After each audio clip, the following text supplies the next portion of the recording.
Gara-gara menolong dan mengevakuasi mayat gadis korban tabrak lari, Yanto mengalami kejadian mistis yang sangat aneh. Arwah gadis itu datang padanya dan mengaku telah jatuh cinta. Tak hanya itu, si gadis juga mengajaknya zina. Kisah ini terjadi di daerah Bandung pada tahun 2000, tahun di mana angkot menjadi kendaraan umum yang paling diminati untuk berpergian dalam kota. Pengalaman aneh yang dialami oleh Yanto itu berawal ketika pada suatu hari ia menggunakan mobil angkotnya itu untuk mengangkut mayat seorang gadis korban tabrak lari. Memang ketika itu tak ada sopir angkot atau mobil lainnya yang mau bermurah hati mengantarkan mayat si gadis ke rumah sakit terdekat.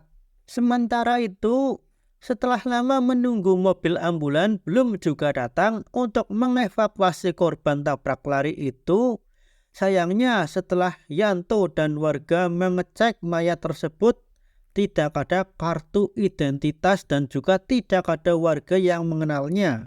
Sedangkan mayat tersebut sangat mengenaskan dengan wajah yang luka parah akibat terbentur aspal dan darah yang terus mengucur.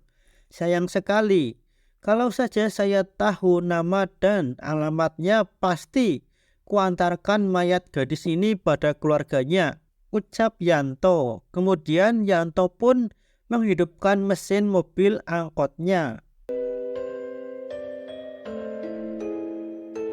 Meski demikian, karena ambulan yang ditunggu tak kunjung datang, sementara tak ada seorang pun yang pemilik kendaraan lain itu yang 4 roda juga yang mau mengevakuasi mayat gadis itu, maka Yanto akhirnya mengambil inisiatif dengan dorongan rasa kemanusiaan.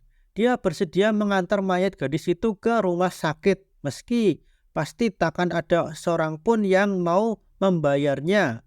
Tak lama kemudian, mobil angkotnya meluncur menuju rumah sakit terdekat. Namun, yang sangat aneh, sejak mobil angkotnya dipakai mengangkut mayat gadis korban tabrak lari, Yanto sering mendapat borongan penumpang ke luar kota. Bahkan, di saat sopir lain kesulitan mencari penumpang, mobil angkot yang dikemudikan oleh Yanto malah selalu ramai didatangi penumpang. Entahlah, mobil angkot itu seperti tiba-tiba punya daya tarik gaib yang mampu menyedot perhatian dan minat penumpang. Tarjo berkata, supir lain ada yang nunggak. Ya walau banyak yang gak nunggak juga. Tapi mereka gak ganti oli dan servis mobil angkot. Kamu udah setoran lancar. Ganti oli dan servis juga. Kamu memang luar biasa, Yan. Aku bangga punya kamu. Sebagai supir angkot di agen saya. Kamu memang jago banget dan berbakat jadi supir. Yanto berkata, Alhamdulillah Pak. Akhir-akhir ini rezeki saya lagi lancar. Dan penumpang lagi rame terus. Tarjo berkata, selain narik kek biasanya, kamu juga sering banget dapat orderan. Buat nganter ibu-ibu ngaji atau hajatan. Emang selain pinter narik, harus pinter bergaul juga. Biar banyak orderan lain selain narik. Kamu benar-benar beruntung. Oh iya, dengar-dengar kamu dulu pernah antar mayat pakai angkot ya? Yanto berkata, iya Pak, saya kasihan soalnya. Kirain masih hidup. Jadi saya buru-buru bawa ke rumah sakit. Taunya kata dokter sudah meninggal di tempat. Berarti saya bawa mayat. Tarjo berkata, nah iya itu Yan. Aku juga sempat khawatir. Mitosnya kalau angkot buat antar mayat, biasanya jadi sepi. Taunya malah makin rame. Ternyata emang benar. Itu cuma mitos. Yanto berkata, hah yang benar? Itu malah saya baru tahu. Tarjo berkata, udahlah gak usah dipikir. Toh itu cuma mitos. Buktinya angkot kamu malah tambah rame. Yanto berkata, iya sih alhamdulillah banget Pak. Akhir-akhir ini banyak penumpang. Sampai kadang kasihan harus nolak. Karena udah penuh. Tapi diam-diam hati Yanto sebenarnya sempat bergetar juga mendengar perkataan Pak Tarjo barusan.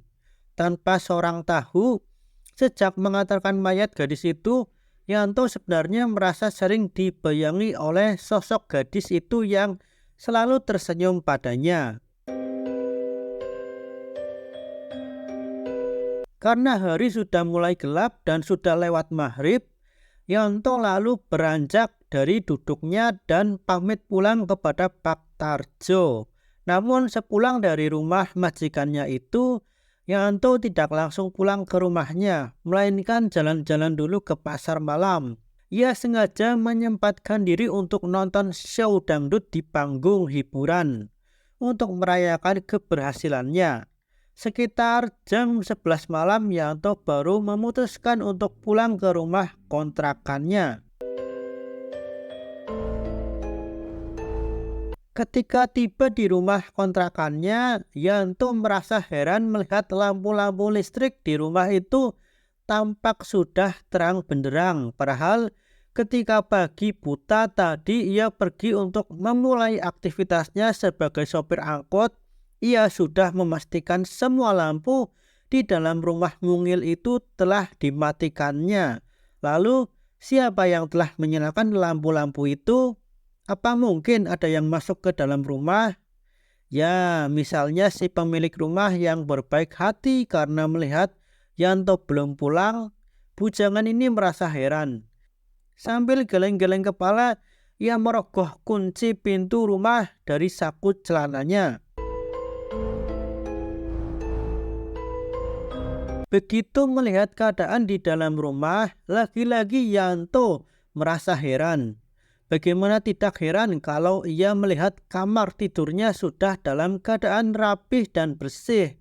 Padahal sewaktu ditinggalkan, kamarnya itu dalam keadaan berantakan. Maklum, ia tak pernah sempat merapihkan tempat tidur. Biasanya selepas mandi dan sholat subuh, dia langsung minggat untuk mencari nafkah. Yang lebih mengherankan lagi, kain spray dan sarung bantal tempat tidurnya tampak sudah bersih dan rapi seperti baru saja disetrika. Aroma melati tercium dari arah kamar tidur itu. Sesaat Yanto hanya bisa merenung heran menyaksikan keanehan yang tampak di depan matanya itu. Lebih-lebih di rumah kontrakan itu ia tinggal sendirian, lantas siapa yang telah merapihkan tempat tidurnya? Mungkinkah ibu pemilik rumah kontrakan yang sekali ini ingin berbaik hati padanya? Sekali lagi Yanto geleng-geleng kepala dan tak menemukan jawaban atas pertanyaan itu. Namun yang jelas, tak terlihat tanda-tanda adanya orang masuk ke rumah. Bukankah setiap kali hendak keluar rumah, Yanto selalu mengunci pintu dan jendela kamarnya? Maklum, rumah kecil yang baru saja 1 bulan dikontraknya itu letaknya agak terpencil dari rumah penduduk lainnya. Yanto berkata, "Waduh, jangan-jangan. Semua ini ulah bangsa siluman atau makhluk halus?" Bersamaan dengan munculnya pikiran ini, bulu kuduk Yanto tiba-tiba berdiri. Anehnya, bersamaan dengan itu pula Yanto mendengar suara percikan dan guyuran air dari arah kamar mandi. Yanto pun bergegas ke kamar mandi dan mengeceknya. Yanto pun mengintip dari celah lubang pintu kamar mandi yang rusak itu. Dia sangat terkejut melihat seorang wanita cantik sedang mandi telanjang, dan gadis itu berbalik ke arah pintu. Yanto langsung kaget dan terjatuh. Betapa takutnya Yanto melihat mayat yang dulu dia antar ke rumah sakit ternyata ada di dalam kamar mandi itu. Dan selang beberapa menit, wanita itu pun datang menghampiri Yanto ke kamarnya. Isti berkata, "Kamu tak perlu takut melihatku. Aku datang dengan maksud baik." Bacaan, ucap gadis itu pelan dengan nada memohon. Isti berkata, "Aku sendiri yang telah menyalakan lampu-lampu di rumah ini dan merapikan kamar tidurmu, Mas. Kenalin, namaku Isti, Mas." Yanto berkata, Tapi kamu kan sudah mati. Kamu pasti arwahnya kan? Kamu hantu. Isti berkata, iya, aku ini roh Isti. Aku hantu yang dulu mayatnya Mas bawa ke rumah sakit. Aku juga tidak dalam bentuk wujud saat tertabrak bersimbah darah. Ini aku pakai wujud semasa aku hidup dulu, Mas. Jadi jangan takut, Mas. Ayo buka selimutnya. Lagian yang meninggal cuma jasad. Tapi rohku masih hidup, Mas. Yanto berkata, gak, aku takut. Isti berkata, lagian nih ya, bagi aku, mending aku tertabrak mobil dan mati. Ketimbang dipaksa harus menyusui tuyul peliharaan ayahku. Yang pemalas itu, ibuku dulu kerja banting tulang sampai sakit dan meninggal. Ayah bahkan tak merasa bersedih. Bukannya cari kerjaan buat menghidupi aku anak satu-satunya. Malah melihara tuyul karena malas kerja. Belum lagi aku dimanfaatin dan dipaksa buat menyusui tuyul-tuyul itu. Sekarang aku cuma pengen hidup normal walau sebagai roh. Jadi tolong jangan usir aku ya, Mas. Hiks. Bacaan. Karena merasa kasihan, Yanto pun mulai perlahan membuka selimutnya. Dan benar saja, Isti wujudnya tidaklah menyeramkan. Justru sangat cantik bagai bidadari. Dan anehnya lagi dia masih dalam keadaan telanjang. Yanto berkata, ya sudah, Akang gak akan usir kamu. Tapi jangan nangis ya. Terus apa kamu bunuh diri atau beneran tertabrak gak sengaja? Soalnya dari cerita kamu, kayaknya kamu hidupnya tersiksa. Isti berkata, iya Mas, yang sebenarnya aku yang salah.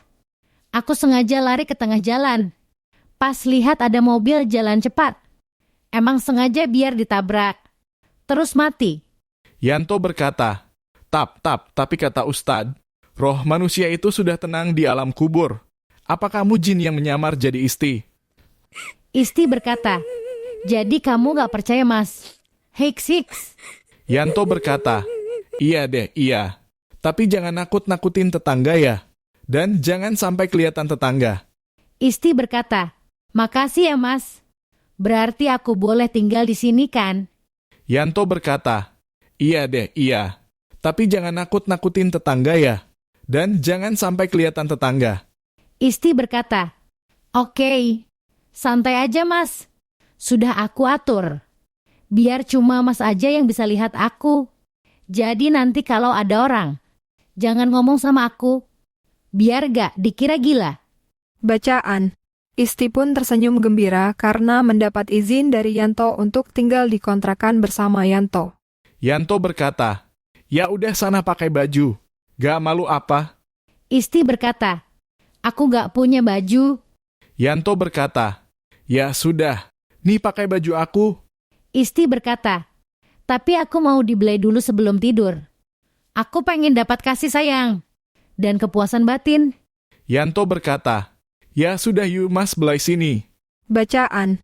Malam itu pun akhirnya mereka berdua melakukan zina beda dimensi. Sebelum akhirnya tidur. Keesokan harinya ketika pagi menjelang, saat terbangun Yanto tak melihat lagi gadis itu terbaring indah di sampingnya. Dia telah pergi. Kemana gadis itu pergi? Pikir Yanto sambil melihat-lihat keadaan seputar kamarnya. Sesaat Yanto merasakan dirinya baru saja terjaga dari sebuah mimpi indah namun terasa asing baginya. Kemudian ingatannya melayang pada kejadian aneh yang dialaminya semalam. Ya Tuhan, kenapa semua ini bisa terjadi dan menimpaku? Batin Yanto tak habis pikir. Ia semakin tak mengerti dengan kejadian yang telah dialaminya. Haruskah ia bahagia atau malah sedih karena ketololannya sendiri? Hari itu Yanto libur mengemudikan mobil angkotnya. Laki-laki ini memutuskan untuk pulang dulu ke kampung halamannya di Garut. Tiba di Garut, Yanto lalu menemui seorang ajengan dan menceritakan kejadian aneh yang dialaminya itu. Sekalian minta perlindungan dari gangguan dan godaan bangsa makhluk halus. Bagaimanapun Yanto merasa risih jika harus berhubungan intim lagi dengan gadis yang bukan muhrimnya itu. Apalagi gadis itu juga tidak hidup sealam dengannya alias sudah mati. Gadis itu adalah sosok arwah penasaran akibat proses kematian yang tak wajar. Memang aneh dan terasa musikil sisi kehidupan yang dialami Yanto, tapi agaknya begitulah bagian lain dari perpaduan kehidupan nyata dan gaib, penuh teka-teki dan rahasia yang tak mudah diterjemahkan dengan nalar. Alhamdulillah, setelah minta petunjuk dan amalan dari ajengan, Yanto tak lagi mengalami kejadian menyeramkan sekaligus menjijikkan seperti zina malam itu. Ia mengaku telah melacak keberadaan gadis itu ke rumah sakit. Sayang, pihak rumah sakit tak bisa memberikan banyak keterangan tentang jati diri gadis itu. Dan siapa yang telah menebus mayatnya, kita pun tak ada yang tahu. Setiap usai sholat, Yanto selalu mengirim dia doa. Ya, semoga saja arwahnya bisa mendapatkan tempat yang layak di sisi Allah dan tidak lagi datang mengganggunya. Buat kalian semua yang sudah mendengarkan cerita ini, semoga rezekinya lancar dan sampai ketemu lagi bersama Kaki di cerita selanjutnya. Tetap sehat dan salam merinding. Yuk kirim cerita kalian lewat email